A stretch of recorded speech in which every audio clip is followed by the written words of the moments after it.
Wouldn't you want to be superhuman? Now, there's a peptide that promises just that. It's called the wolverine stack. It's a few different peptides together, but the main one in there is usually BPC 157. That's the one I'll be talking about today in this little video. Now, BPC 157 is a peptide that has a lot of research behind it, most of it in animals. But there are a few human studies that show that it is most likely safe and beneficial. But it's not currently approved for human use because there aren't enough large human studies yet. However, it looks like it might be fairly safe. Let's see. There are a few areas where BPC 157 might not be safe, so be really careful to listen all the way to the end. And also, there are some downsides to taking it too much, too often, for too long. Really big potential side effects. So you do want to make sure you listen all the way, because I see BPC 157 given out like candy. A lot of my clients are on it because they've been to some peptide doctor, specialist, and they just say BPC 157, wonderful. It will make you feel superhuman, and it will make you recover and heal, and your skin glows, and your ligaments and joints and tendons that were achy will be feeling better. But they often don't really look at the potential downsides of if you overdo it and do it for too long. So let's look at all of these in this video today. First of all, what does BPC 157 do? Now, it has some wonderful benefits. It's actually initially was made and taken from gastric parts, so it's part of our stomach. It helps our stomach lining. It keeps that nice and strong and healthy. So its primary first use would obviously be to help with gastritis, inflammation in the gastrointestinal tract. So it has been shown to be very beneficial there, in particular if people have inflammation there, or if people have ulcers or any kind of other ulcerations problems and weakness. Also leaky gut, it helps with that if there's inflammation, making the gut lining more permeable, contributing to food intolerances and allergies and inflammation. It helps with that. Now, the second part that people are usually aware of with BPC 157 is that it helps with healing, like I said before. It helps to recover and repair much quicker tendons, ligaments, joints. So it's often used in sports medicine as well, because for example, Achilles tendon is notorious to heal very slow, and it helps to speed up that, or with knee pain, things like that. So that one is all, there's a lot of research to back that up, in particular in animals, but also some human data. But there's some other health benefits to it that aren't as often discussed. Now, it's been shown to be anti-inflammatory, which is wonderful. I talked about the gut healing properties, but it also has been shown to be cardiovascular supporting, and that is a really important one, because obviously a lot of people that come and see me in my practice, they're worried about cardiovascular risk. They might have some cardiovascular disease in their family, strokes, heart attacks, those kinds of things. They're scary, right? Because they can have big implications on quality of life if they happen.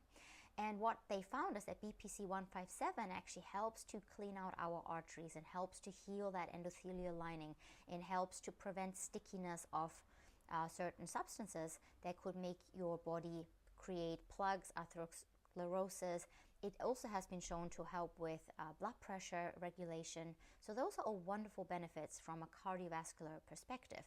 It's actually also been shown to help with brain health, and I found that really intriguing. It's been shown to be beneficial with encephalopathies, which can be really, they can have a big impact on people's lives. They can be very debilitating. So it has been shown to help with that. It's also been shown to recover quicker from traumatic brain injury. So huge, in particular in athletes and people after big traumatic accidents. So that can be very beneficial there as well. What people are often also not aware of is that it also helps with brain, and not just brain health, but mental health. So things like helping balance out neurotransmitters that help with mood and focus. It seems to help with serotonin, dopamine, GABA balancing.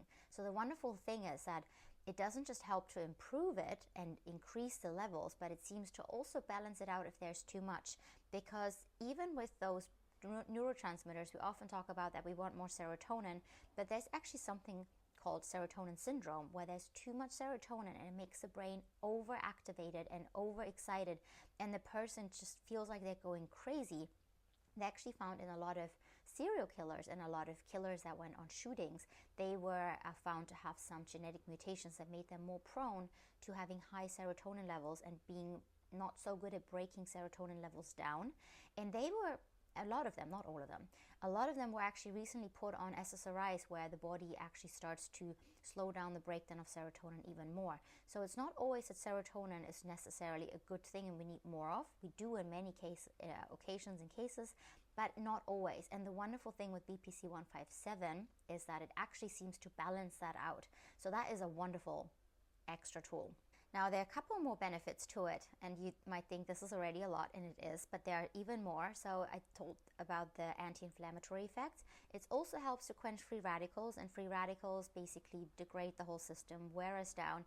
It's also been shown to help with cystitis, with chronic cystitis that can't get better. That has been helpful. And it's been shown to help with liver protection, also another big thing, in particular also in people that had liver damage from alcohol or from NSAIDs, so they were overusing certain painkillers, over-the-counter painkillers. They're fine in small amounts, but if you overdo them, they can damage our liver and our gut, and BPC 157 actually showed to have some benefits there. So those are all wonderful benefits.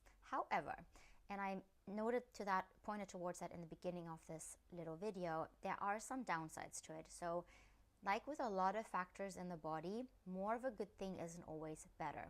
Now, BPC 157 has been shown to increase nitric oxide, which is wonderful in small amounts. It helps our blood vessels, our blood pressure, lots of things in the body. However, if there's too much of it, it has been shown to contribute to neurodegeneration, such as damaging our brain, Alzheimer's, those sorts of things. So not really to joke with and just play around with.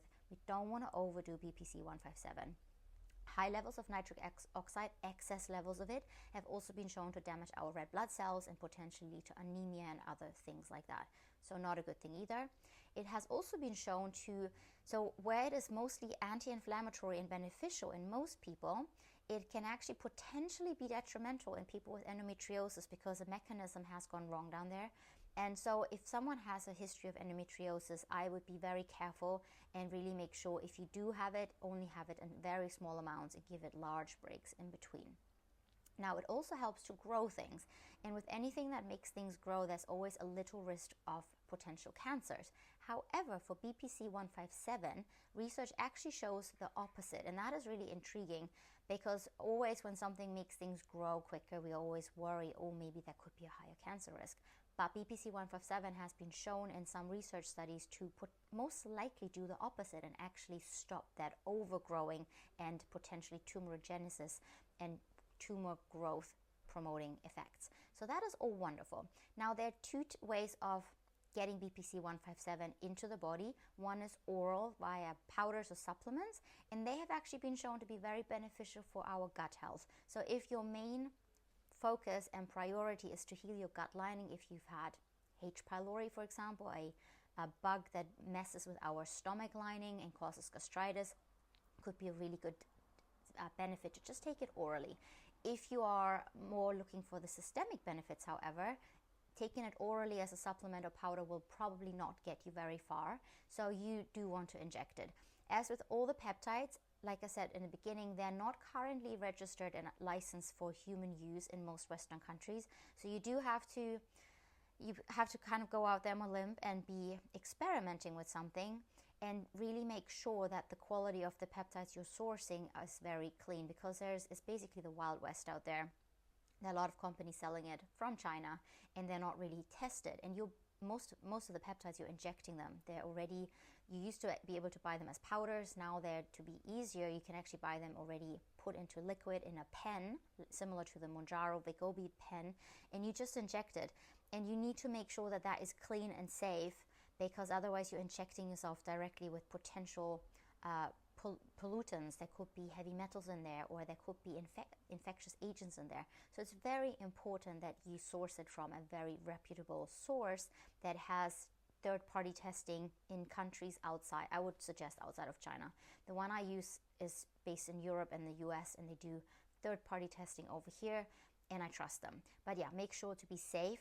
Make sure you don't overdo it. Even though it is wonderful, there are some downsides to it. I hope I made that very clear in today's session. If you've experimented with it, I would love to know how you get on with it. How did you feel on it?